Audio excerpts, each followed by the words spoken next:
జియో ఈ ఏడాది దీపావళి నుంచి ఏఐ క్లౌడ్ స్టోరేజ్ సేవలను ప్రారంభిస్తున్నట్లు ప్రకటించింది. దీని ద్వారా వినియోగదారులకు మంచి వార్త అందింది. వెల్కమ్ ఆఫర్ కింద యూజర్లకు 100 GB ఉచిత స్టోరేజ్ ఇవ్వనున్నట్లు వెల్లడించింది.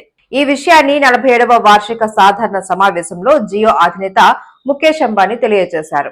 ఆయన ఈ సందర్భంగా దాదాపు 35 లక్షల మంది వాటాదారులను ఉద్దేశించి మాట్లాడుతూ డాక్యుమెంట్లు, ఫోటోలు, వీడియోలు వంటి డిజిటల్ కంటెంట్ ను జియో యూజర్లు సురక్షితంగా నిల్వ చేసుకునేలా జియో క్లౌడ్ స్టోరేజ్ ను అందుబాటులోకి తెస్తున్నామని, వెల్కమ్ ఆఫర్ కింద 100 GB క్లౌడ్ స్టోరేజ్ ను ఉచితంగా అందిస్తున్నామని తెలియజేశారు.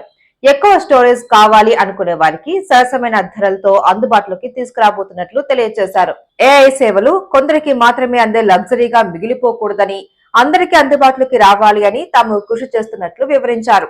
కృత్రిమ మేధను వినియోగదారుల కోసం అందుబాటులోకి తీసుకువస్తూ జియో బ్రెయిన్ అనే ఏఐ ప్లాట్ఫామ్ ను మరింత విస్తరించబోతున్నట్లు తెలియజేశారు. తక్కువ ధరల్లోనే ఏఐ మోడల్ సేవలను అందిస్తున్నాము అని ముఖేష్ అంబానీ తెలియజేశారు. సో చూసారు కదా ఫ్రెండ్స్, ఇది ఇవాల్టి అప్డేట్. మరిన్ని అప్డేట్స్ తో మళ్ళీ కలుద్దాం. ఈ వీడియో కనుక మీకు నచ్చినట్లయితే లైక్ చేసి షేర్ చేయండి. సబ్స్క్రైబ్ చేసుకోవడం మాత్రం మర్చిపోకండి. అలాగే మీ అభిప్రాయాన్ని కామెంట్ సెక్షన్ లో తెలియజేయండి. Thank you for watching.